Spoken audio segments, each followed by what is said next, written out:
नफरत इश्क एपिसोड 1। मुंबई, शाम का वक्त।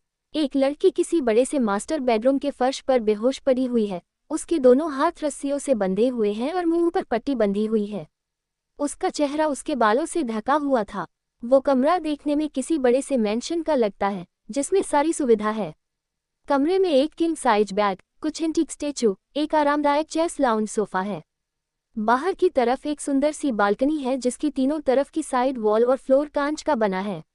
दूसरी तरफ 5 गाड़ियों का काफिला एक पॉश एरिया की तरफ बढ़ा चला जा रहा है। वो सारी गाड़ियां एक मेंशन में एंटर करती है, जिसके बाहर नेम प्लेट पर डायमंड से एड मेंशन लिखा है। पहली, दूसरी, चौथी और 5वीं गाड़ी से बॉडीगार्ड निकलते हैं, जिनकी ड्रेस पर एड का लोगो बना है। सारे बॉडीगार्ड उस तीसरी कार को घेर कर खड़े हो जाते हैं और एक बॉडीगार्ड उस कार के पास जाकर उसका गेट खोलता है। उस कार से एक आदमी बाहर निकलता है, जिसकी हाइट लगभग 6.1 फुट की होगी और उम्र 27 की। उसकी नीली आंखें, गोरा रंग और कपड़ों से झलकती मस्कुलर बॉडी किसी को भी अपना दीवाना बनाने के लिए काफी है। ब्लैक बिजनेस सूट, महंगी घड़ी, लेदर शूज और सेट किए हुए बालों में वो आदमी किसी हीरो से कम नहीं लग रहा है। वो आदमी अपने चेहरे पर गॉगल्स चढ़ाते हुए अपने जूतों की आवाज करता हुआ मेंशन में एंटर करता है और सीधा एक कमरे की तरफ चला जाता है। वो कमरे का दरवाजा अपने फिंगरप्रिंट से खोलता है और धीरे कदमों से अंदर जाता है।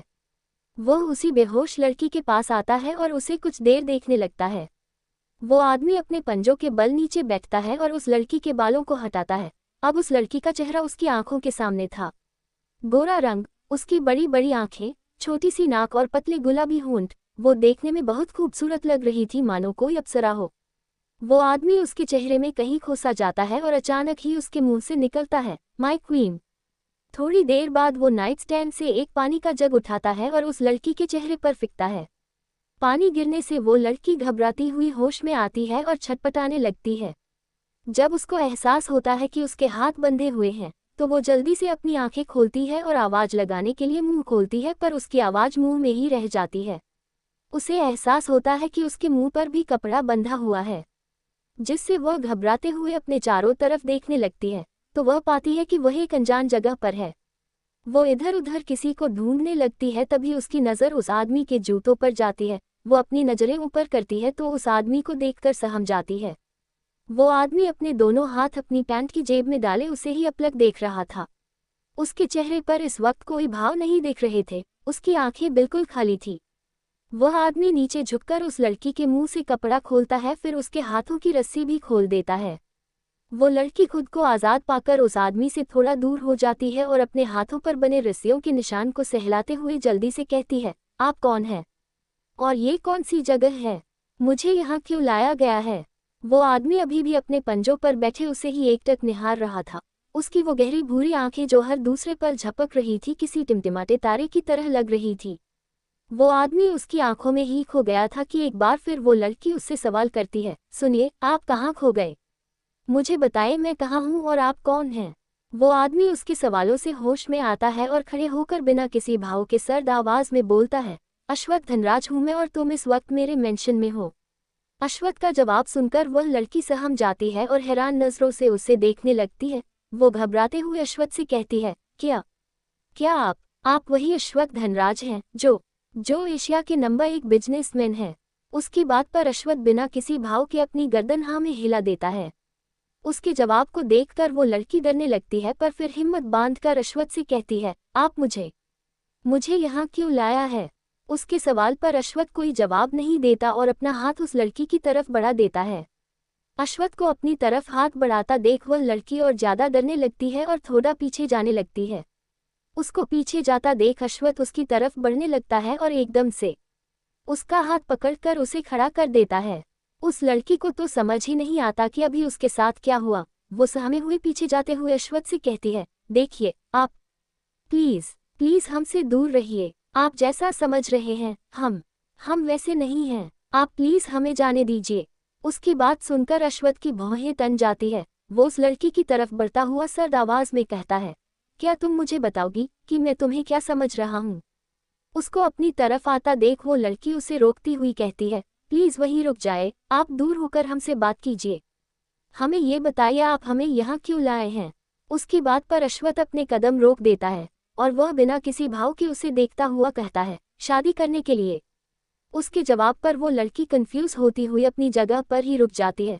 फिर अश्वथ से कहती है, जी आपके कहने का मतलब क्या है? अश्वथ अपना ऑरा कायम रखते हुए बोला, मैं यहाँ तुम्हें मुझसे शादी करने के लिए लाया हूँ। उसकी बात पर वो लड़की शॉक रह जाती है और कुछ पल अश्वथ को देखने के बाद कहती है, ये आप क्या बोल रहे हैं? आपका दिमाग तो खराब नहीं हो गया है? देखिए, मेरी शादी पहले से ही किसी और से होने वाली है, मैं आपसे शादी नहीं कर सकती। उसकी बात पर अश्वथ एक शैतानी मुस्कान के साथ बोलता है, तुम्हारी शादी किसी और से होने वाली थी लेकिन अब तुम्हारी शादी मुझसे होगी। और तुम मना नहीं कर सकती क्योंकि मैंने तुम्हें खरीदा है, वो भी पूरे 2 करोड़ में। अश्वथ की बात पर वो लड़की अपनी जगह पर ही जम जाती है और अपलक अश्वथ को देखने लगती है। ऐसा लग रहा था कि उसके अंदर से जान ही निकल गई है। उसके कानों में सिर्फ अश्वथ के आखिरी शब्द गूंज रहे थे कि मैंने तुम्हें खरीदा है, वो भी पूरे 2 करोड़ में। अश्वथ जब उसे ऐसे देखता है तो उसके पास जाता है और उसके कंधे को पकड़ने ही वाला था कि वो लड़की बेहोश होकर गिरने लगती है। अश्वथ वक्त रहते उसे अपने दोनों हाथों से पकड़ लेता है।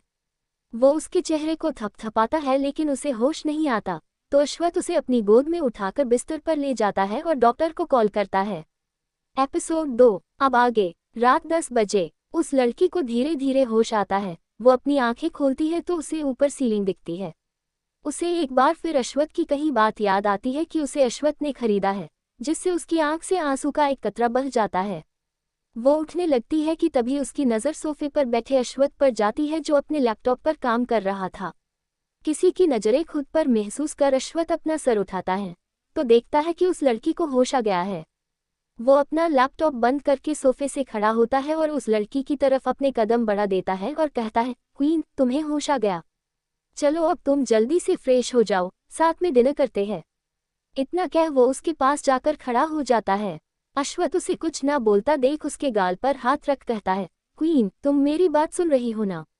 उसकी बात पर वो लड़की अपनी नजरें ऊपर कर अश्वथ को कुछ पल देखती है, फिर बिना किसी भाव के अश्वथ से बोलती है, हमें किसने बेचा है मिस्टर धनराज? उसका सवाल सुनकर अश्वथ बिना किसी भाव के जवाब देता है, नीरज सहाय। अश्वथ के जवाब पर उस लड़की को जैसे एक और सदमा लगता है। इस बार उसकी आंखों से आंसू बिना रुके बहे जा रहे थे। अश्वथ उसकी आंखों में आंसू देख सर्द आवाज में बोलता है, अब तुम रो क्यों रही हो? अश्वथ के सवाल पर वो लड़की बिना भाव के बोलती है, उसने हमें क्यों बेचा है? अश्वथ बोलता है, वो मेरे कसिनो में जुआ खेलता है जिसमें उसके ऊपर मेरा पूरा 2 करोड़ का कर्ज हुआ और उसने वो कर्ज के बदले तुम्हें बेच दिया। अश्वथ के बात पर उस लड़की के लगातार आंसू बह रहे थे पर उसके गले से रोने की बिल्कुल आवाज नहीं आ रही थी। अश्वथ जब उसे कुछ ना बोलते देखता है तो उसका चेहरा अपने हाथों में लेकर उसके आंसू पोंछते हुए बोला, क्वीन आज से तुम मेरी हो और मैं तुमसे शादी करूंगा जिसके लिए तुम मना नहीं कर सकती, फिर चाहे ये शादी तुम अपनी मर्जी से करो या जबरदस्ती। फिर अश्वथ उसे खड़ा करते हुए बोला, क्वीन अब जल्दी से जाकर फ्रेश होकर आओ, मैं नीचे तुम्हारा इंतजार कर रहा हूँ और तुम्हारे लिए कपड़े क्लोजेट में रख दिए गए हैं, ओके? वो लड़की अश्वथ की बात का कोई जवाब नहीं देती और चुपचाप वॉशरूम की तरफ जाने लगती है। वो वॉशरूम के दरवाजे तक पहुंची ही थी कि वापस पलटकर अश्वथ से कहती है, हमारा नाम क्वीन नहीं वेदिका श्रीवास्तव है। उसकी बात पर अश्वथ बिना किसी भाव के बोला, तुम्हारा नाम जो भी हो, तुम हमेशा मेरे लिए मेरी क्वीन ही रहोगी। क्योंकि अश्वथ धनराज खुद किंग है इसीलिए उसकी पत्नी भी क्वीन ही होगी। वेदिका उसकी बात का कोई जवाब नहीं देती और वॉशरूम में चली जाती है। फिर अश्वथ भी कमरे से निकल जाता है। Dining hall. थोड़ी देर बाद वेदिका नीचे आती है और पूरा मेंशन देखने लगती है जो किसी राजा के महल से कम नहीं था। कुछ पल बाद उसकी नज़र अश्वथ पर जाती है जो डाइनिंग टेबल के पास बैठा हुआ है। वो उसके पास जाकर उसके साइड वाली चेयर पर बैठ जाती है। एक मेड आकर उन्हें डिनर सर्व करती है। दोनों अपना डिनर करने लगते हैं। इस बीच दोनों में से कोई कुछ नहीं बोलता है। थोड़ी देर में दोनों का डिनर खत्म हो जाता है। वेदिका उठकर उसी कमरे में चली जाती है और अश्वथ अपने स्टडी रूम में चला जाता है। कमरे में वेदिका हेडरेस्ट पर सर टीका कर बैठी हुई थी। थोड़ी देर बाद अश्वथ कमरे में आता है। उसकी नज़रें सीधा वेदिका पर जाती हैं जो अपनी आंखें बंद करके कुछ सोच रही थी। वो अपने कदम उसकी तरफ बढ़ा देता है और उसके पास खड़ा हो बिना किसी भाव की सर्द आवाज में बोलता है, क्या सोच रही हो तुम? वेदिका आवाज सुनकर जल्दी से अपनी आंखें खोलती है और अश्वथ को देखती है।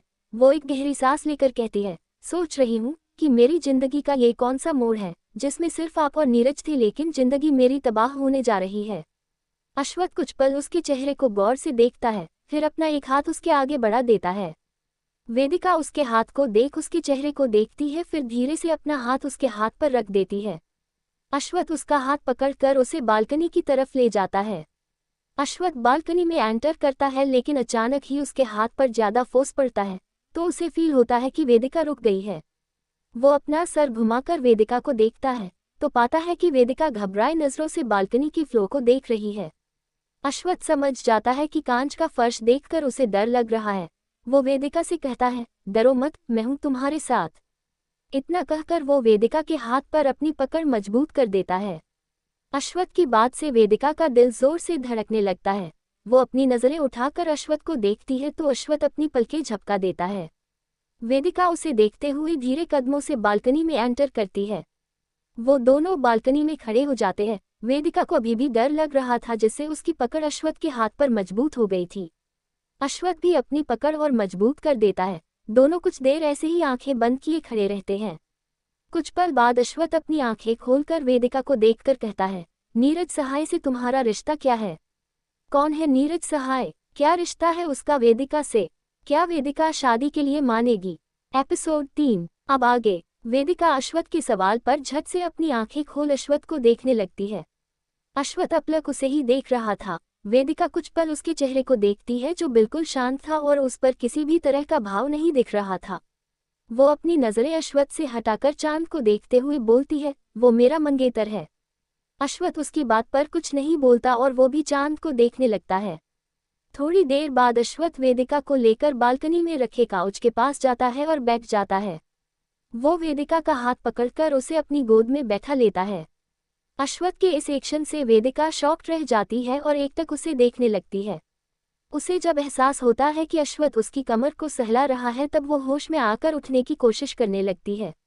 अश्वत्थ उसको ऐसा करते देख अपनी पकड़ उसकी कमर पर मजबूत कर देता है और अपने करीब कर खुद से चिपका लेता है।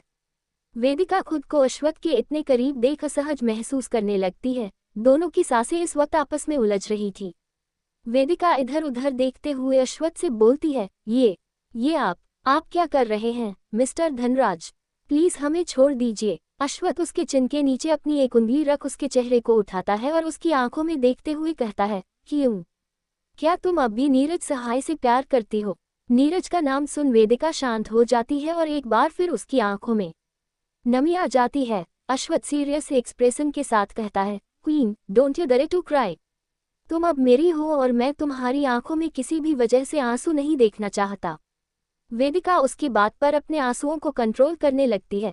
थोड़ी देर बाद जब वो खुद को शांत महसूस करती है, तो अश्वत्थ से बोलती है, हम नीरज से प्यार करते थे, लेकिन आज से हमारे दिल में उस आदमी के लिए सिर्फ नफरत होगी। फिर थोड़ा रुककर, उस इंसान ने हमारा प्यार पर से भरोसा उठाया है। अब हम चाहकर भी कभी किसी से प्यार नहीं कर पाएंगे। अश्वत्थ उसकी बात पर हल्का सा मुस्कुरा देता है। वो अपनी उंगली से उसके होंठों को सहलाते हुए बोलता है, तो फिर क्या तुम मुझसे शादी के लिए तैयार हो?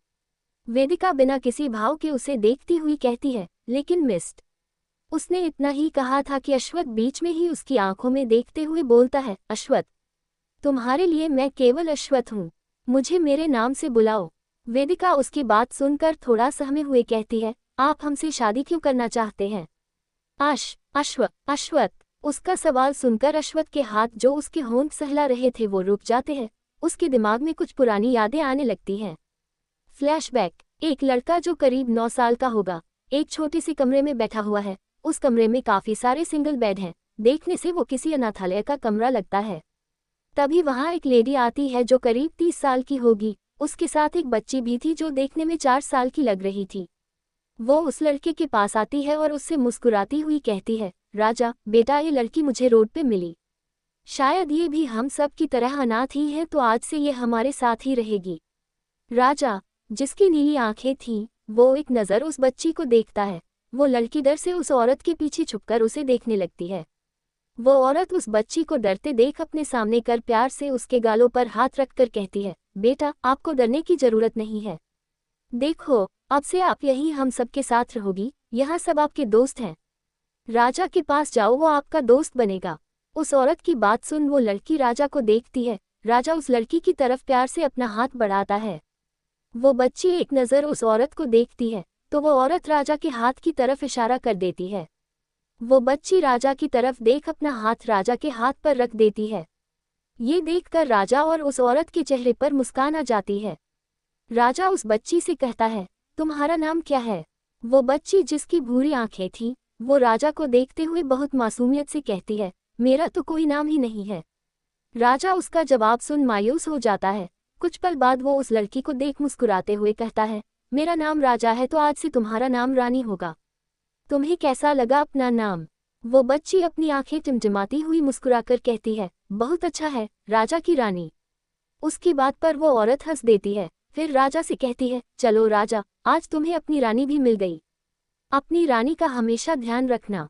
राजा रानी को देख मुस्कुरा कर कहता है, हाँ सुमित्रा माँ, मैं हमेशा अपनी रानी का ध्यान रखूंगा, इसे कभी कोई परेशानी नहीं होने दूंगा मैं। Present day. वेदिका अश्वथ को कहीं खोया हुआ देख उसके कंधे को हल्का सा टैप करके बोलती है, अश्वथ, आप कहाँ खो गए? अश्वथ वेदिका के सवाल से अपने ख्यालों से बाहर आता है। वो वेदिका को देख बिना किसी भाव के बोलता है, कहीं नहीं, मैं बस कुछ सोच रहा था। वेदिका वापस अश्वथ से सवाल करती है, अश्वथ, आपने बताया नहीं आप मुझसे क्यों शादी करना चाहते हैं? अश्वथ उसकी आंखों में देख बोलता है, इसकी दो वजह है, पहली कि मैं तुमसे प्यार करता हूँ, और दूसरी जब सही वक्त आएगा तो वो वजह तुम्हें खुद पता चल जाएगी। इतना कहकर अश्वथ उसके गाल पर किस कर लेता है। वेदिका उसके जवाब से ज्यादा उसके एक्शन पर शॉक रह जाती है। वो एकटक अपनी आंखें बड़ी करके अश्वथ को देखने लगती है जो बिल्कुल नॉर्मल लग रहा था, जैसे अभी कुछ हुआ ही ना हो। वेदिका उसके जवाब पर कहती है, लेकिन हम तो आज ही मिले हैं, फिर आपको मुझसे प्यार कैसे हो सकता है? फिर अपनी नज़रें नीची करके कहती है, और मैं आपसे प्यार नहीं करती अश्वथ, आपसे क्या, अब मैं किसी से प्यार नहीं कर पाऊंगी। अगर इस बार आपने मुझे धोखा दे दिया तो मैं एक बार फिर टूट जाऊंगी। अश्वथ उसके चिन के नीचे अपनी एक उंगली रख उसके चेहरे को उठाता है और उसकी आंखों में देखते हुए कहता है, देखो मेरी आंखों में, क्या तुम्हें इनमें अपने लिए प्यार नहीं दिखता? क्या इन्हें देखकर लगता है कि ये तुम्हें धोखा दे सकती है? वेदिका अश्वथ की आंखों में देखती है। उसकी नीली आंखें वेदिका को अश्वथ पर भरोसा करने को कह रही थी, लेकिन दिमाग कुछ और ही कह रहा था। कुछ पल बाद वो अश्वथ से कहती है, हम चाह कर भी भरोसा नहीं कर पा रहे अश्वथ, हम आपको कभी प्यार नहीं कर पाएंगे। इतना बोल वो वापस अपनी नज़रें नीची कर लेती है। उसकी आंखों में फिर से नमी आ गई थी। अश्वथ उसको गले लगाते हुए कहता है, कोई ज़रूरत नहीं है तुम्हें प्यार करने की, मैं अपने प्यार से ही तुम्हारे साथ अपनी पूरी जिंदगी काट लूंगा। अश्वथ की बात पर वेदिका के आंसू उसकी आंखों से गिर जाते हैं। अश्वथ को जब अपने कंधे पर कुछ गिला महसूस होता है, तब वो वेदिका से अलग हो उसे देखता है तो पाता है कि वो रो रही है। उसके आंसू देखकर अश्वथ को बहुत गुस्सा आ रहा था नीरज पर, उसके एक्सप्रेशन बिल्कुल सर्द हो जाते हैं। अश्वथ कुछ पल अपनी आंखें बंद कर खुद को शांत करता है, फिर वेदिका से कहता है, क्वीन, मैंने तुमसे कहा था ना, तुम्हारी आंखों में आंसू नहीं आने चाहिए। तुम्हारे आंसू तुम्हारी कमजोरी को साबित करते हैं और मेरी क्वीन कमजोर नहीं हो सकती, समझी तुम? वेदिका जल्दी से अपने आंसू पोंछ सीरियस एक्सप्रेशन के साथ अश्वथ को देख कहती है, हम समझ गए अश्वथ, आज आपकी क्वीन आपसे वादा करती है, वो आज के बाद कभी नहीं रोएगी, कभी किसी इंसान के सामने खुद को कमजोर साबित नहीं होने देगी। अश्वथ उसकी बात पर हल्का सा मुस्कुरा देता है और उससे कहता है, शादी करोगी मुझसे? फिर थोड़ा रुककर सीरियस एक्सप्रेशन के साथ बोला, तुम्हारा जवाब हाँ ही होना चाहिए, क्योंकि ना का ऑप्शन मैं तुम्हें नहीं दे रहा हूँ। अपनी मर्जी से या मेरी जबरदस्ती से ये शादी तो तुम्हें करनी ही पड़ेगी। वेदिका कुछ सोचकर बिना किसी भाव के उसे जवाब देती है, हम शादी के लिए तैयार हैं अश्वथ, लेकिन हमारी एक शर्त है। क्या है वेदिका की शर्त? कौन है ये राजा रानी जिनके बारे में अश्वथ सोच रहा था? क्या है अश्वथ की शादी करने की दूसरी वजह? एपिसोड 4। अब आगे। 3 साल बाद धनराज कॉर्पोरेशन। अश्वथ अपने केबिन में बैठा कोई फाइल पढ़ कर रहा था, तभी उसके कानों में टीवी पर आ रही न्यूज़ की आवाज़ जाती है, जिसमें रिपोर्टर बोल रहा होता है, न्यूयॉर्क की यंग बिजनेस टाइकून, यंगस्टर्स की नई आइकॉन निगाह मेहरा के बारे में हमारे सूत्रों से यह पता चला है कि आज वह इंडिया आ रही है। आज तक वो सिर्फ लोगों की चर्चा का विषय रही है, उन्हें अब तक किसी ने भी देखा नहीं है। ये न्यूज़ सुनकर अश्वथ के चेहरे के भाव एकदम से सर्द हो जाते हैं। फिर कुछ ही देर में उसके चेहरे पर एक शैतानी मुस्कान आ जाती है। वो अपनी स्विवेल चेयर पर लीन होकर अपनी आंखें बंद कर लेता है और कुछ सोचने लगता है। Mumbai international airport. रनवे पर एक प्लेन लैंड होती है जो अभी अभी न्यूयॉर्क से आई थी। सारे यात्री बाहर आते हैं। आखिर में एक लड़की जो बिजनेस क्लास में बैठी थी, वो प्लेन से उतरती है, जिसकी उम्र लगभग 25 साल होगी और हाइट 5.8 फीट की। उसने grey crew neck sleeveless sheath knee length pencil dress पहनी हुई है। स्ट्रेट हेयर, कान में पर्ल स्टड ईयररिंग्स, बाएं हाथ में diamond watch, grey diamond purse और पैरों में ग्रे किटन हील्स के साथ वो बहुत खूबसूरत लग रही है।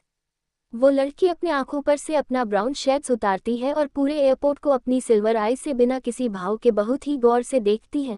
उसकी सिल्वर आइज में कुछ तो था जो दुनिया से छुपा हुआ था। उसकी लॉन्ग शार्प नोज, पतले होंठ जिस पर ब्राउन न्यूड लिपस्टिक शेड लगा हुआ है, उसके फेशियल फीचर्स को और निखार रहे थे। थोड़ी देर बाद वो अपने पीछे खड़ी लड़की जिसने मास्क लगाया था उसे कुछ इशारा करती है। वो मास्क वाली लड़की उसका इशारा समझकर एयरपोर्ट के एग्जिट की तरफ निकल जाती है।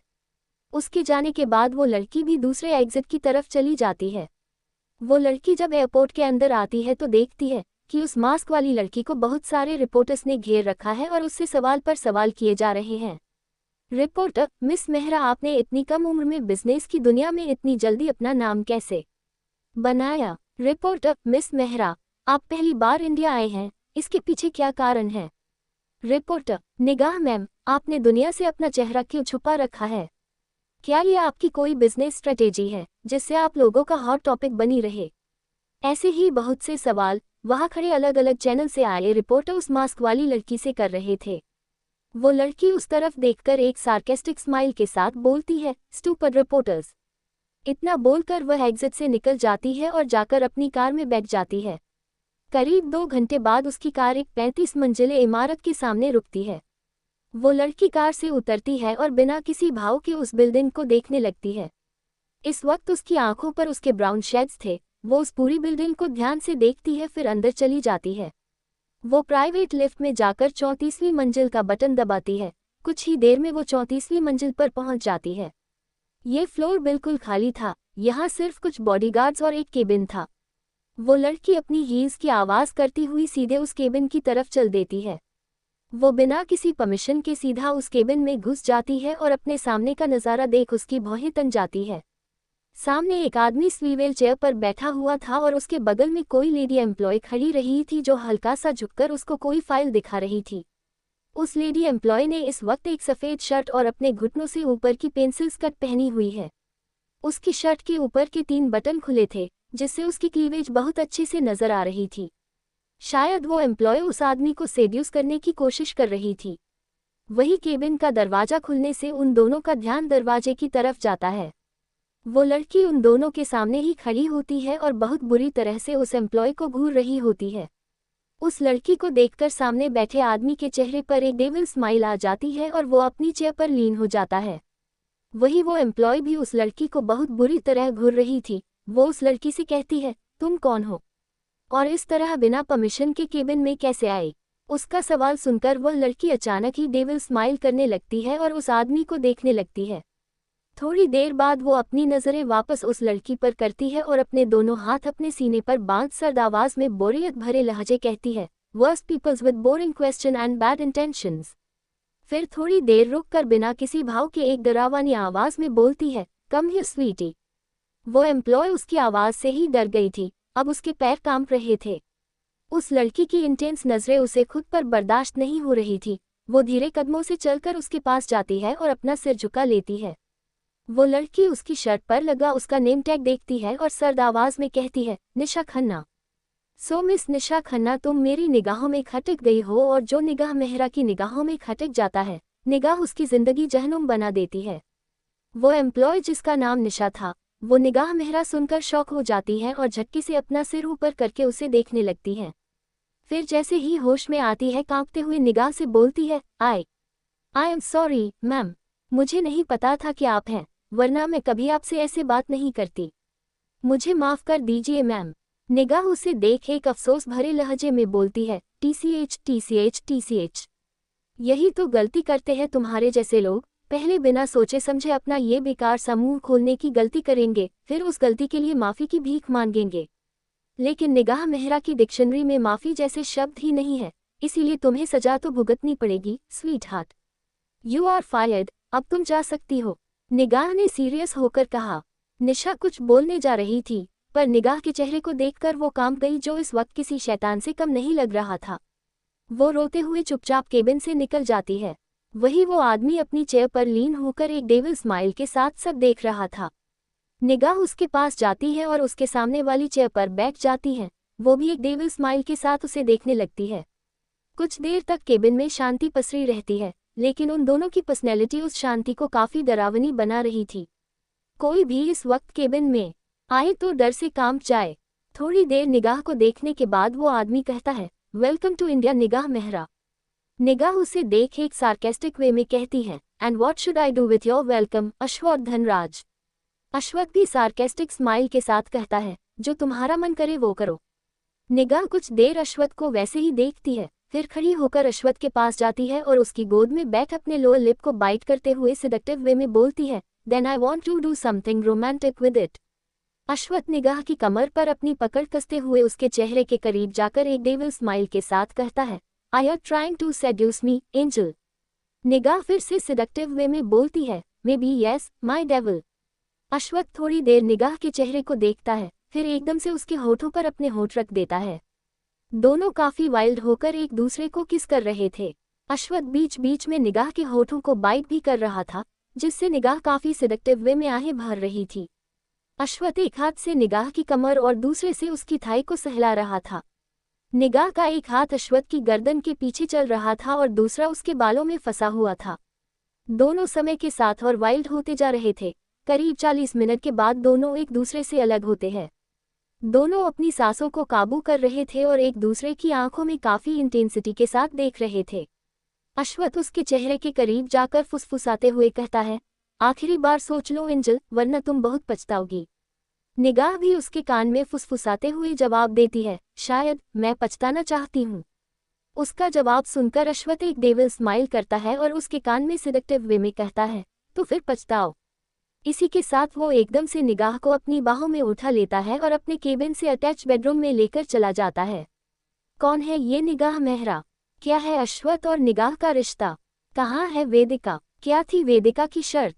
एपिसोड 5। अब आगे। अश्वथ निगाह को बेडरूम में लाकर बेड पर लेटा देता है और खुद उसके ऊपर आ जाता है। दोनों एक दूसरे को बहुत इंटेंस नजरों से देख रहे थे। अश्वथ एकदम से निगाह के होठों पर अपने होंठ रख देता है और उसे बेतहाशा चूमने लगता है। निगाह भी उसका पूरा साथ दे रही थी। वो अश्वथ के अपर लिप को अपने मुंह में भरकर सक कर रही थी। अश्वथ उसके लोअर लिप को सक करते हुए बाइट रहा था। उसके दोनों हाथ निगाह की कमर को सहला रहे थे। करीब आधे घंटे तक दोनों एक दूसरे को पैशनेटली किस करते हैं। अश्वथ उसके होंठ पर जोर से बाइट करता है और छोड़ देता है। निगाह दर्द से कराह उठती है और अश्वथ को देखने लगती है। अश्वथ भी उसे एक नज़र देखता है, फिर उसके गले पर किस करने लगता है और उसके हाथ निगाह की पीठ पर चले जाते हैं। अश्वथ उसकी ड्रेस की जिप खोल देता है, फिर उसके कंधे से उसकी ड्रेस की स्ट्रिप हटाकर वहां किस करने लगता है। निगाह ने अपना एक हाथ अश्वथ की गर्दन पर लपेट रखा था और दूसरे से उसके बालों को सहला रही थी।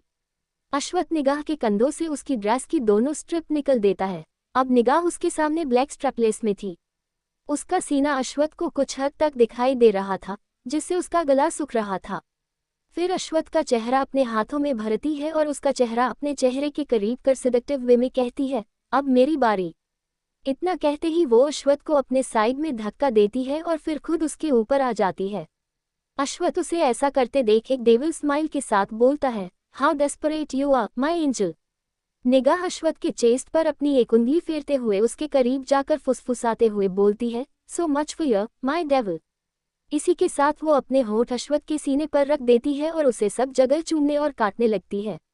अश्वथ उसकी पीठ पर अपना हाथ फेर रहा था। थोड़ी देर बाद वो उसकी एन का हुक खोल झटके से उसे फेंक देता है। निगाह अपना सर उठाकर अश्वथ को देखती है तो अश्वथ एक डेविल स्माइल पास कर देता है। निगाह अपने होंठ उसके होंठ से जोड़ देती है और रूडली किस करने लगती है। थोड़ी देर बाद वो अपना एक हाथ निगाह की पीठ पर ले जाता है और बिना किस ब्रेक किए निगाह को पलटकर अपने नीचे कर देता है। दोनों एक दूसरे को पैशनेटली किस कर रहे हैं। निगाह उसकी शर्ट उतार कर नीचे फेंक देती है और उसके बालों को सहलाने लगती है। अश्वथ उसके कॉलरबोन पर आता है और वहां किस और बाइट करने लगता है। निगाह की मदहोश आहें अश्वथ को और वाइल्ड कर रही थी। अश्वथ उसके कॉलरबोन से नीचे आता है। थोड़ी देर बाद अश्वथ उसके ऊपर से उठता है, फिर उसके और अपने सारे कपड़े निकल देता है और वापस उसके ऊपर आ जाता है। अश्वथ उसकी कमर को सहलाते हुए उसके नोबेल पर किस कर रहा था और उसके पूरे पेट पर काटने के निशान दे रहा था। निगाह उसके कंधे प्रेस करते हुए आहें भर रही थी। अश्वथ और नीचे जाते हुए उसकी सॉफ्टनेस पर किस करता है, जिससे निगाह के मुंह से एक सिस्ट निकल जाती है। अश्वथ उसकी अपर थाई को एक्सप्लो करते हुए उसकी सॉफ्टनेस पर रब कर रहा था। उसकी थाई एक्सप्लो करने के बाद वो वापस उसकी सॉफ्टनेस को लिक करते हुए किस करने लगता है। निगाह उसकी बढ़ती हरकतों से खुद में सिमट रही थी। थोड़ी देर के बाद अश्वथ एकदम से निगाह के चेहरे के करीब आता है और उसके होठों पर पैक देकर उसके कान में फुसफुसाते हुए बोलता है, now I am gonna take you angel, do you want it wild और माइल्ड। इतना बोलकर वो उसके कान पर किस कर लेता है। निगाह अपनी सांसों को काबू किए अश्वथ की गर्दन पर अपनी दोनों बाहें लपेटते हुए उसके कान में सिडक्टिव वे में बोलती है, you know my choice devil, I've always wanted it wild. इतना बोलकर निगाह अश्वथ के ईयरलोब को बाइट कर लेती है। अश्वथ एकदम से उसके अंदर एंटर करता है और उसके होठों पर अपने होंठ रख देता है, जिससे निगाह की दर्द भरी चीख उसके मुंह में ही रह जाती है और उसकी आंखों से आंसू बहने लगते हैं। निगाह के नाखून अश्वथ की स्पीड के साथ उसके पूरे शरीर पर धंसते जा रहे थे और उसके दोनों पैर अश्वथ की कमर पर लिपटे हुए थे। करीब 3 घंटे तक दोनों इसी तरह इंटिमेट होते रहे हैं। दोनों का शरीर पसीने से भीग चुका था। निगाह के चेहरे पर थकान साफ दिख रही थी। अश्वथ ने अपने एक हाथ को उसकी गर्दन पर पीछे से लपेट रखा था और उसका दूसरा हाथ निगाह के बालों में चल रहा था। इसी के साथ वो उसके पूरे चेहरे पर किस करते हुए उसकी बॉडी के अंदर अपनी पूरी स्पीड के साथ मूवमेंट कर रहा था। पूरे कमरे में निगाह की मदहोशी और थकान भरी आह और सिसकारी गूंज रही थी। करीब 1 घंटे बाद अश्वथ निगाह के माथे पर किस करके उसे छोड़ देता है और उसके बगल में लेट जाता है। अश्वथ खुद को और निगाह को एक ब्लैंकेट से कवर करता है और निगाह को अपनी बाहों में भरकर अपनी आंखें बंद कर लेता है। दोनों एक दूसरे की बाहों में अपनी तेज चल रही सांसों को काबू कर रहे थे। 15 मिनट बाद जब निगाह को रिलैक्स फील होता है, तब वो अपना सर उठाकर अश्वथ को देखती है। अश्वथ की आंखें बंद थी। निगाह उसके लिप पर पैक करके बोलती है, you are too good in bed, my dear husband. Ashwath उसकी बात पर अपनी आंखें खोलता है और उसका चेहरा देखता है। कुछ पल उसका चेहरा देखने के बाद अश्वथ डेविल स्माइल करते हुए बोलता है, आई नो माई एंजल। दोनों एक दूसरे को इंटेंस नजरों से देख रहे थे। अश्वथ उसके बालों पर किस करके कहता है, I love you angel, I love you the most. उसकी बात पर निगाह के एक्सप्रेशन बिल्कुल सर्द हो जाते हैं। वो अपनी सर्द आवाज में बोलती है, and I hate love, devil, I just hate it the most. Ashwath उसकी बात पर कुछ नहीं बोलता। वो निगाह को अपनी बाहों में जकड़ते हुए कहता है, स्लीप। निगाह चुपचाप उसके सीने पर सर रखकर अपनी आंखें बंद कर लेती है। अश्वथ उसका सर सहलाते हुए कुछ सोचता है और अचानक ही उसके चेहरे पर एक रहस्यमयी मुस्कान आ जाती है। 1 घंटे बाद अश्वथ निगाह को ठीक से बिस्तर पर सुला देता है और वॉशरूम में फ्रेश होने चला जाता है। थोड़ी देर बाद वॉशरूम से बाहर आकर क्लोजेट में जाकर दूसरे कपड़े पहन लेता है और निगाह के पास आकर बैठ जाता है। अश्वथ उसके माथे पर किस करता है, फिर उसके गाल को सहलाते हुए खुद से बोलता है, it's time to play a game, angel. ये बोलते ही उसके चेहरे पर वापस एक रहस्यमयी मुस्कान आ जाती है। वो उठकर अपने केबिन में चला जाता है। निगाह और अश्वथ कैसे बने पति पत्नी, आखिर कहा है वेदिका, क्यों है निगाह को प्यार से सबसे ज्यादा नफरत, किस गेम की बात कर रहा है अश्वथ, किसके साथ खेलने वाला है अश्वथ ये गेम, जानने के लिए सुनते रहिए अगला एपिसोड।